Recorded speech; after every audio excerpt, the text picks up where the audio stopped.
at the forefront of politics. Our enemy is Trump. He is the enemy. We got to unite. If we're not a united party, we lose to Trump. On the front lines of activism. There's certain fights, if we don't engage, they win. This is a fundamental question of who we are. And delivering your daily dose of comedy. Donald Trump, when he had his physical, they had his blood pressure, and mine is higher than his. Oh. And the irony is mine is higher because of him. From the blue wave. We flipped. Enough seats to take control of the House. We control the House. To 2020 and beyond. This is the Dean Obeidallah Show on Sirius XM Progress, Channel 127. And welcome to Dean Obeidallah Show. We're live Thursday, February 27th. As always, here hoping to be your MBFF. On Twitter, at Dean Obeidallah. Facebook.com/Dean of Radio, where you can watch this monologue right now if you're watching. Hello. You know, obviously, the big news is something that should transcend politics, which is the coronavirus spreading. Not trying to worry anyone. We'll go through some of the real numbers here. I'll play some doctors giving actual practical advice to people. But, you know, politics plays a role when you need the federal government to keep you safe in the time of a potential catastrophe for your nation. And, you know, Donald Trump picking Mike Pence live during our show last night, so we're sort of reacting in real time. We had Tom Steyer on last night who reacted to it, and one of the comments he made on this show made press when he called this Donald Trump's Katrina. That might be premature in some ways, but as we learn more, I think it's a decent analogy. Hopefully it doesn't get right, head on exactly correct, because that would be very bad.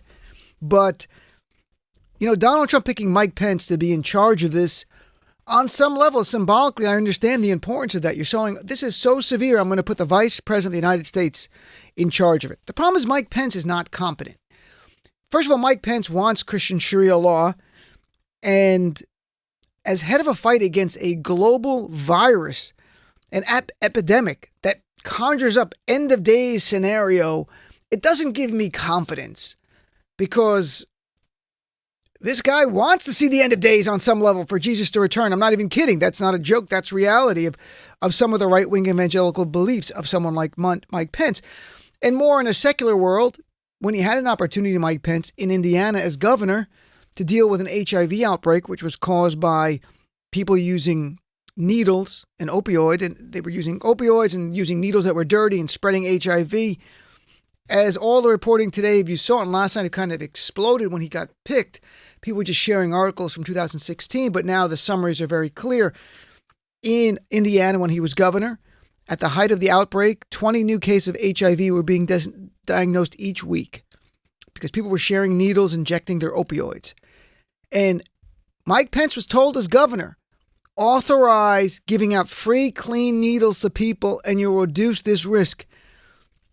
And why did he drag his feet for months? Simple, moral objection. And he said, I prayed on it and I came to the decision that we should do this. And I'm not mocking him for praying. I pray myself. But when it comes to secular concerns, the right thing is the right thing. Doesn't matter what your religious beliefs are. Saving lives of Americans or protecting them from a virus like HIV transcends that, but it doesn't. And it makes you wonder, with Mike Pence, this anti-LGBTQ bigot as the head of this, will he be okay with denying a potential vaccine to people who are gay, or allowing doctors to say, no, I'm not going to treat someone who's got the coronavirus if they're gay? It's against my moral beliefs. And you might say that's extreme. No, you haven't been paying attention, because the Trump administration in May 2019, last year, had the Department of Health and Human Services issue a rule that allowed healthcare workers to refuse service on religious grounds. At the time, LGBTQ advocates made it clear the measure could have a negative impact on the lesbian, gay, bisexual, transgender, and queer community. Now doctors can deny healthcare to people on religious grounds. The good news is in November, at least, this rule was, an injunction was granted against it in November, but we'll see if it gets to the Court of Appeals and overturned. So what does Mike Pence do? Today's his first day as head of the fight against the coronavirus spreading around the nation. What does he do? Does he sit with experts and huddle down and make sure we're going to have a plan to protect you and your family? No, he goes to CPAC, the big conservative enclave there in Washington, D.C., and mocks Democrats for laughs. And here's a clip of Mike Pence today. Instead of working on the coronavirus, which he's charged to do by his boss, Donald Trump, he's at CPAC, and I'm sure Trump is fine with that because that's all Trump cares about is re-election. So here's clip number one, Mike Pence today. Then you got this crowd of Democrats running for president. Any of you see that debate on Tuesday night? Or the one before it? I mean, that wasn't a Democratic debate. That was a demolition derby.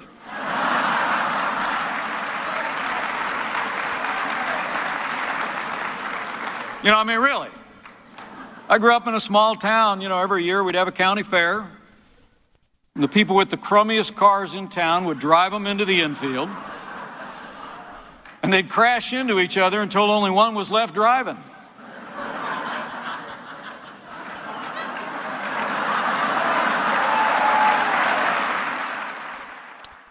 Do you feel better knowing that's the man in charge of you and your family's health? That in a time of a potential national emergency, he is spending time not bringing Americans together, not talking about his job, his priority, but mocking Democrats. The same way Donald Trump yesterday at his press conference mocked Nancy Pelosi and blamed Democrats for the stock market going down. And here's Donald Trump from yesterday at the press conference announcing Mike Pence and this great risk in front of our nation and using it to slam Nancy Pelosi. Here's clip number 4. We'll go to Nina. I think Speaker Pelosi's incompetent. She lost the Congress once. I think she's going to lose it again. She lifted my poll numbers up 10 points. I never thought that I would see that so quickly and so easily. I'm leading everybody. We're doing great. I don't want to do it that way. It's almost unfair if you think about it. But I think she's incompetent, and I think she's not thinking about the country. And instead of making a statement like that, where I've been beating her routinely at everything. So that's Donald Trump. But of course, we were not going to have confidence in Donald Trump. 3 weeks ago, Donald Trump was asked point blank about this spreading virus. Didn't take it seriously. Dismissively said, and I think in a clip that will go on to define him, depending on what happens here, it'll all go away in April on its own. Here's clip number 2. Again, as I mentioned, by April or during the month of April, the heat, generally speaking, kills this kind of virus. So that would be a good thing. And even on Monday in India, as this was spreading, beginning to outbreak in the Middle East and in Europe, it was beyond China at this point. It's not 3 weeks ago, but 3 days ago, Donald Trump telling everyone it's going to be fine. Nothing to worry about. Clip number 3. China is working very, very hard. I've spoken to President Xi, and they're working very hard, and they've had a rough patch. And I think right now they have it. It looks like they're getting it under control more and more. Let's see how it all works out, but I think it's going to work out fine. It could work out fine. If we had an administration run by someone who was competent, an administration that did not deny science, but embrace science, that was actually analytical and prepared for events without playing games about what scores points and gets the most retweets and applause lines at rallies. And this is where we are. Now, so let me update you on some of what we've learned over the day here. And this is not to scare people. It's to give people a sense of what's going on because there's mixed information here. On the upside, China is having less outbreaks of new viruses, and that's really important. So what they're doing is working. And that's what you want to see, a model somewhere that works, then we can be used in other countries around the globe and ultimately in the United States of America if we ever actually get an outbreak of that level. So that's the good news. The other good news, it appears the vast majority of those infected only had mild symptoms and make full recoveries. That's great news. So the death toll, yes, is 2 to 3%, which is 20 times more lethal than the flu. But the vast majority of cases are mild and people recover. And that's the best news of all. Now, here's more of the concerning news because this just spread so quickly. Italian officials reported just tonight, this is just brand new right before we came on air, is updating things. There's now 650 cases as of tonight, up from 400 earlier. Now 17 people died in Italy. Italy is the biggest amount of infections outside of China. Officials in France report the number of cases there jumped to 38 from 18 a day earlier. Iran, and this is This is either Iran lying or it's horribly troubling. And I'm hoping it's because they're lying, because that's what people are accusing them of. And when I explain to you these numbers, you'll understand in a second. Keep in mind the death toll, the mortality rate is 2 to 3%. The health ministry in Iran reports 245 cases, up from 139 yesterday, with 26 deaths. If you only have 245 cases and 26 deaths, that's on a 2% mortality rate. That is a 10% mortality rate. So the hope is, and as people are going, well, they're hiding it, there's probably thousands sick. I hope that is the case, as opposed to some new strain in Iran that is now taking the lives of 10% of the people who get infected. So I'm trying to warn you. I think they're underestimating on purpose Iran. It's some kind of showing they have everything under control. We'll find out. Time will tell us that. Japan is going to close their schools through March. It sounds extreme, but that's a way of keeping people apart from each other. And perhaps they can have school online for people if they can do that. South Korea announced 505 new cases today, including a U.S. soldier stationed there. Australia's leaders warn a pandemic is inevitable.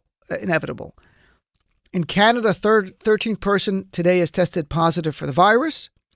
And Canada's saying that people should prepare for a pandemic and ensure they're stocked up on food and medication. That sounds extreme, but that's what they're saying in Canada. Here are doctors today on MSNBC. I want to play them giving you practical advice about how to deal with this so that we can all do what we can now to make it less likely that if there are germs out there that are from the coronavirus, that they are killed before you touch your nose or your mouth or your face or your ears or any way it can seep in. So here first, the doctors talking about that. Clip number 6, please. What's within their control? Because the feeling is in situations like this, so much is out of our control. Right. And I think one of the mistakes people make in our positions in the medical community is to say, well, use common sense. I can tell you, seeing patients every day, that there's a lot of variations in what common sense means. I see people who are becoming very fearful right now, and they're stockpiling food, and they're not going out of their house. That's not how I'm behaving. I am trying to be vigilant, but I'm also living my normal life. I took the subway here. I'm not wearing a mask when I go around. I'm washing my hands with soap and water multiple times a day. And when I cough, I'm not putting my hands over my mouth. I'm putting, like I'm dabbing here because I'm trying to protect other people, and I don't want to go and shake hands. And I see people who now, when they shake hands, you see it's sort of alluded to what the president said, that they're a little hesitant. And I think that we may see a change in culture where we stop shaking hands, frankly. But really, soap and water, cover your mouth. It's really hard to avoid touching your mouth and eyes, but that's really the recommendation. And that's great advice. Look, we can't control the uncontrollable, but you can lessen the chances if there's an outbreak of this or the flu or the common cold. So that's great advice for people, and I hope people find it reassuring. The Congressman Ami Bera was on from California today on MSNBC. In Northern California, a woman last night, we learned, has contracted the coronavirus without traveling to one of the regions where there's an outbreak. And that's very concerning as I watch countless doctors and infectious experts on TV today talk about it, because we don't know who the patient zero is in this scenario. She's got it. No one knew it for days. And so it's concerning, where did she get these symptoms from? She has not traveled. And to her knowledge, has not been interacting with people who have traveled. But not everyone reveals that they've traveled. If you hear somebody coughing, walking around, you don't think coronavirus, especially now. There's not been an outbreak before in the States. And what happened oddly, and I'm going to have Congressman Ami Bera, I'm going to play his clip. When this woman came to her first community hospital, like a 50-bed community hospital, they didn't know what was wrong. She was just getting worse. So they took her to a more intense, bigger hospital. I think University of California, Santa Clara, I believe it is. And there, they didn't know what it was either. And one of the doctors said, well, maybe it's the coronavirus. So they called the CDC and said, we want to test her. And the CDC said, no, we're not going to do a test because she does not fall within their parameters to give someone a test, meaning you've traveled somewhere or you've been in contact with someone who's traveled to one of these places where there's an outbreak. That delay of what appears to be 4 days now, and it's quantified, and I'll have the congressman will play his clip talking about it, that 4-day exposure to people has now caused alarm in Northern California, which is understandable. Here's Congressman Ami Bera on MSNBC a short time ago. Clip number 8, please. This new coronavirus patient is being tested in a hospital very close to your district. Do you know anything more about the situation? Yeah, this hospital is in my home county, and I was actually faculty at UC Davis. So these are my colleagues caring for this individual. What's concerning is they thought or suspected he may have coronavirus last Wednesday and asked for testing. That testing didn't occur until Sunday, and that is a little bit worrisome. And, that's a question I'm going to ask in the hearing today, because we'll have the head of the CDC there. The problem is we may just be testing the tip of the iceberg, and we have no idea how big the bottom of the iceberg is, because we're not doing community-based testing, and that's something that we've got to think about and perhaps discuss. Then what do you say when the president says, we've got this, we're ready? I'd say that's overly optimistic. This is just the first case of community spread. We're going to see more. We've got great public health professionals. We've got great hospitals, but we've got to make sure they've got the resources and funding. And then a short time ago, the governor of California, Gavin Newsom, had a press conference. I want to play about a minute of that. He talks about points of concern. Those are human beings who have been to areas where there's been an outbreak. I didn't realize until his press conference today, and this is not to concern people, I'm sharing it because I didn't know this either, they have 8,400 people they're monitoring now. It doesn't mean any will get sick. It was just more than I had realized at the time. So here's clip number 9. This is Governor Gavin Newsom from California earlier today. Thousands and thousands of other people have come in on more traditional flights through the state of California. Some 8,400 plus are currently being monitored with 49 local jurisdictions doing those protocols and monitoring as it relates to more traditional commercial flights that came in from points of concern and potential points of contact, particularly in Asia. As you may know, as of today, and I say as of today at this hour, we have 33 confirmed positive tests for the virus. 5 individuals have subsequently moved out of state. So there are 28 people that we know in the state of California that are positive. The case yesterday, understandably, generated a lot of attention, but didn't surprise any of the folks standing to my left or right. We knew this was inevitable as it relates to the nature, the epidemiology, the nature of these viruses, that incident would occur. Accordingly, when hearing about it, we initiated a series of protocols that we were prepared to advance. And what the good news is, and the confidence you hear this governor talking about, the protocols are in place already, and they are doing the right thing to keep us safe. I can't tell you we're never going to have an outbreak, nor am I going to say we're going to have an outbreak. I hope and hope deeply we are not going to have an outbreak. The stock market's response to Donald Trump's press conference yesterday and the continued outbreak around the world is very clear. The stock market today, if you haven't seen it, then hold your breath. This is going to hurt. The S&P today dropped 4.4%. And today was the biggest, over the Dow Jones fell 1,100 points. It was the biggest drop in the history of the Dow Jones on a point basis, not on a percentage basis, but on a point basis. There's a great deal of concern economically that the supply chain for American companies and multinational corporations will be hurt with China not being able to operate. But now it's going beyond that, because now places are going to have potentially closed down for periods of time. Commerce will slow. Supplies won't get to where they have to go. It's going to impact travel, cruise ships, airplanes.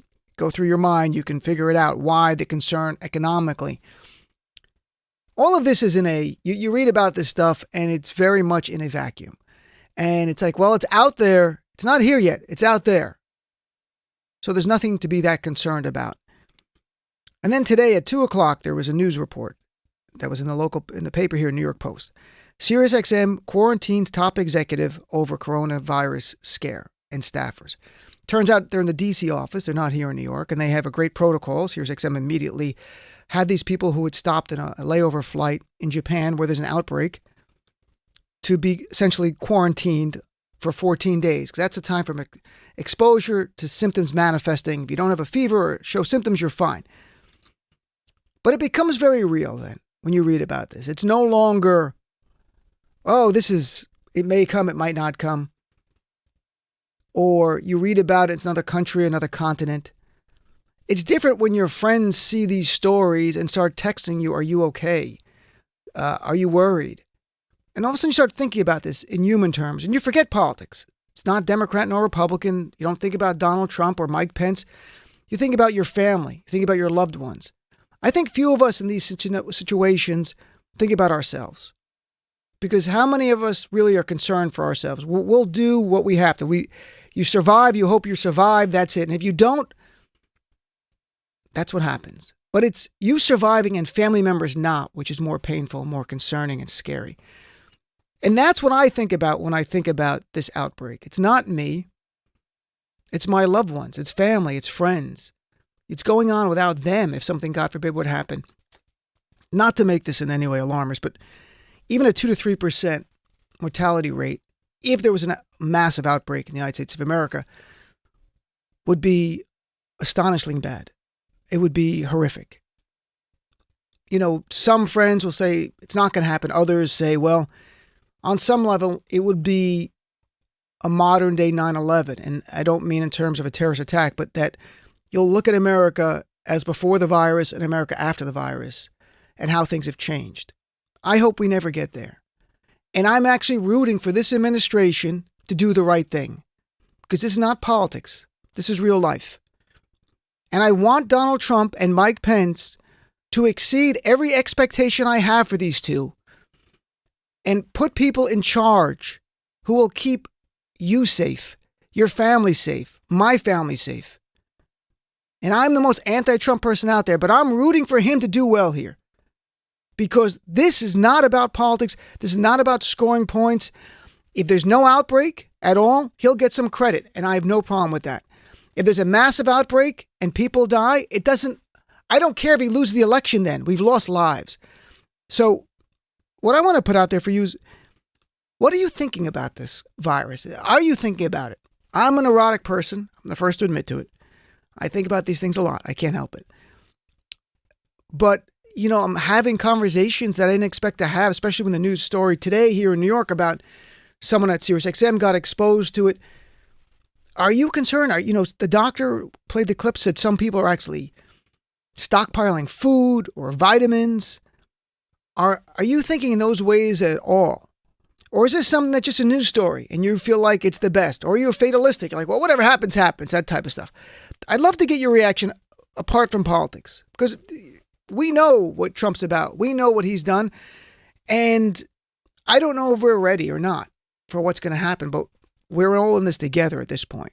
So I'd love to hear from you. 866-997-4748. This is, you're my guest at the top of the hour. We have two great guests coming up. We have Mustafa Santiago Ali, who's an environmental justice expert. And then we have our first surrogate for Mayor Pete Buttigieg, a co-national chair of the campaign, is going to join us and talk about Mayor Pete. And we've wanted to have Mayor Pete on. I'm glad we got a surrogate on who's the co-chair of the national campaign to join us and talk about the Buttigieg campaign in a way that I've not had a chance to do, is actually ask questions about someone. So, if you want to talk about South Carolina and the primary and where we're heading, I'm happy to talk about that as well. But I can't get this virus out of my mind, and that's part of the problem. So 866-997-4748. Love to hear from you. Be right back with more of the Dean Obeidallah Show right after this. Look, it's time the media start calling out Trump's false statements for what they are. Lies.